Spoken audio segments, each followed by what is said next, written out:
네, 안녕하십니까. 동일의 마음의 김영금입니다.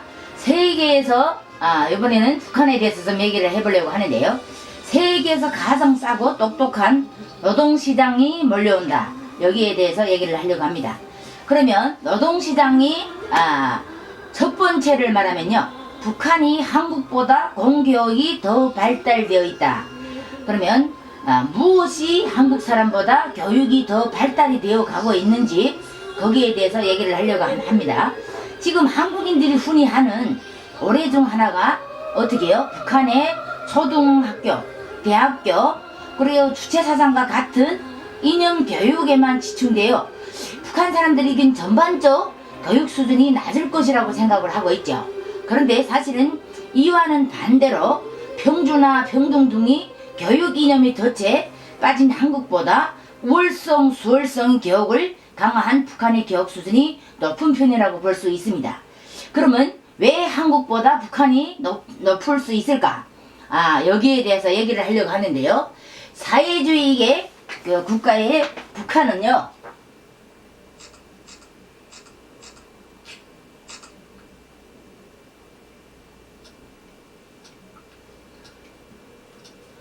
정말 안 해본 게 없었던 것 같아요. 셀카 찍는 사람들을 막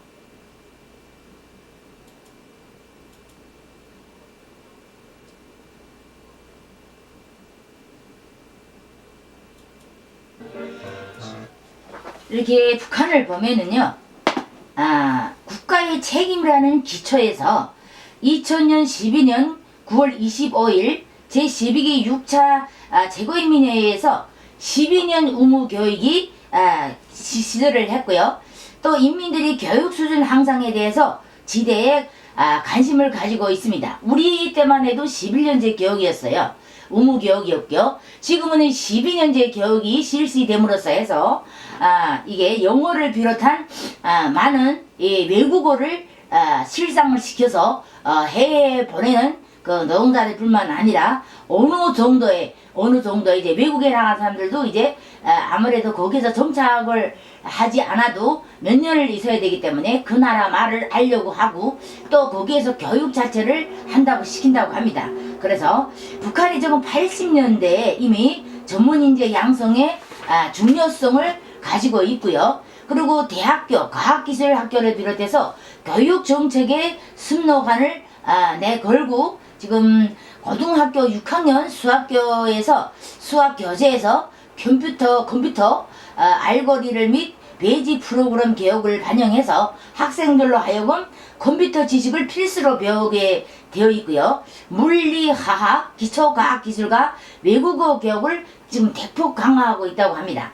그래서 조선노동당 교육위원회는 모든 대학이 교육과정에 컴퓨터 교육을 포함시킬 것을 지시했고요. 이듬해는 교육과정부터 컴퓨터 교육이 대학의 필수 교과 과정을 편입을 했다고 합니다. 이렇게 북한이 강성대국을 표명하면서 무엇보다도 과학기술 인재 양성에 지금 뭐예요? 주력을 하고 있다는 겁니다. 그 결과에 지금 김체공업대학과 컴퓨터 양성센터가 설립이 되어 가고 있고요. 평양에 컴퓨터 프로그램 강습소도 설치되고 있다고 합니다. 그리고 청진의 제1사범대학 수학과의 교육 경우 1991년부터 학생들이 졸업 전에 반드시 라진 해운대학에서 1개월 컴퓨터 실습을 나가도록 의무화를 하고 있다고 하는데요. 이렇게 라진 해운대학에서 미국의 최첨단 컴퓨터가 많이 있다고 합니다. 그래서 한국 대학들이 말로만 컴퓨터 교육을 강화를 부리짓고 실제로는 컴퓨터 교육을 필시 과목으로 지정하지 않는 대학이 아직 많은 것과는 비교하면 북한이 한국보다 컴퓨터 교육이 있어서는 앞선 것으로 보고 있다고 합니다. 이러한 체계적인 공교육 덕분에 북한 노동자들이 기본적인 영어화가 가능하고 컴퓨터를 포함한 과학기술에 많이 익숙이 되어가고 있다는 점입니다. 둘째로는 글로벌 경쟁력을 가진 북한의 인건비. 인건비는 진짜 생각하지 않을 수가 없는 게 지금 자본주의 사회에서 인건비죠. 그래서 북한이 1980년대 이미 인공위성 지역 무게체제 개발에 필요한 인공지능, 그리고 프로그램 분야에서 어떻게요? 인재를 양성하기 시작했고요.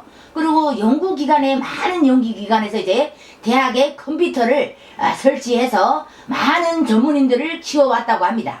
그래서 평등을 중시하는 북한인지라 교육에서는 누구나 평등하게 교육시킬 것 같지만 실제로는 한국보다 영재교육 그리고 수월성 교육이 더 많이 이루어지고 있다는 점, 그리고 대학에서는 영재교육을 전담하는 수재반이 따로 편성될 정도로 김일성 종합대학의 경우 물리학부의 현대물리학과 그리고 수학학부의 응용수학학과는 그 단과 대학에서 가장 우수한 인재들을 선발해서 집중적으로 수재 교육을 하고 있다고 합니다. 이처럼 의무 공교육이 펴나서 과학기술을 중시하는 교육정책이 역량으로 북한은 사회주의 국가 내에서뿐만 아니라 전 세계의 역량으로 문맹률이 낮고 과학기술에 관한 지식 수준이 높은 나라에 속한다고 합니다. 그래서 특히 이렇게 과학기술 분야 전문 인력이 인재 불이 풍부함으로써 향후 한국 기업이나 외국 기업들에 대해서는 하이테크 기술에 투자할 경우 양질의 기술 인력을 어렵지 않게 구할 수 있다는 겁니다. 그래서 북한이 지금 지식 수준이 평균적으로 우수하면서도 불구하고 북한 노동자들이 임금 수준이 다른 사회주의 국가들보다 비교하더라도 현지에서는 저렴하다고 합니다. 그래서 한국의 개성공업지구 입주 기업들이 당시 북한 노동자들을 고용하면서 지급한 임금은 각종 수당을 포함해서 180억 달러에 불과했고요. 인건비가 얼마나 낮은지는 러시아 노동자들이 임금에 원 800달러 그리고 중국 단동 지역의 인력 송출된 북한 노동자들이 받는 임금이 800달러인 것과 비교하면 분명하게 알 수 있다고 합니다. 이렇게 각종 수당을 제외하고 지금 모든 사람들이 알지 못하고 있는 것이 많은데요. 그것이 과연 무엇일까? 그래서 이게 지금 베트남 그리고 캄보디아 및 미얀마의 불명 국제적으로 경쟁력이 있어 보이기도 하고요. 향후 북한의 개혁 가병화가 진행될수록 북한 노동자들의 임금 수준도 국제적 수준에서 점점 수렴해지겠지만 개방 후 10년 동안은 북한 노동력의 인건비는 글로벌 경쟁 위에서 유지할 수 있을 것으로 보고 있습니다. 그래서 한국 기업으로서는 이게 양질의 노동력을 베트남 등 동남아시아 국가의 인건비보다 훨씬 저렴하게 채용할 수 있다는 점, 그리고 생산 원가 측면에서 확실한 비교율을 가지고 사업을 시작을 할 수도 있다는 점입니다. 그래서 최저 임금 상승 등 인건비 압박에 시달리는 한국의 중소기업이나 소상공인 사업에게는 북한의 노동시장 활용 방안이 날로 어려워지는 경량 악화 상황에서 새로운 타격이 될 수 있다는 점입니다. 여러분들도 아시다시피 지금 한국의 경제가 너무 어렵잖아요. 특히 왜 어렵냐? 그러니까 인권 문제가 지금 제일 일본으로 놓여지고 있는데요. 이게 인건비가 잘 맞지 않다 보니까 사람들이 선뜻 나서서 일을 안 하려고 해요. 첫째, 물론 좀 식당 같은 것도 지금 일을 말할 수가 없는데요. 그러니까 인건비 때문에 사장이 나와서 일을 해야 되고, 그럼에도 불구하고 사람을 내가 두세 몫을 할 수는 없다는 거예요. 두 몫은 할 수 있어도 세네 몫은 내가 혼자 담당하기에는 너무 무리가 간다는 거예요. 그래서 할 수 없이 사람을 쓰지만 뭐예요? 인건비가 문제예요. 벌기는 많이 벌지만 인건비를 다 주다 보면 내가 남는 돈이 얼마 없는 거예요. 그러다 보니까 이게 지금 시장을 비롯해서 식당에서도 많이 지금 속을 썩이고 있는 게 인권 문제예요. 그래서 이 인권 문제를 해결하는데 과연 어떤 방법이 있을까? 한국에서는 지금 방법이 별로 있을 것 같지 않아요.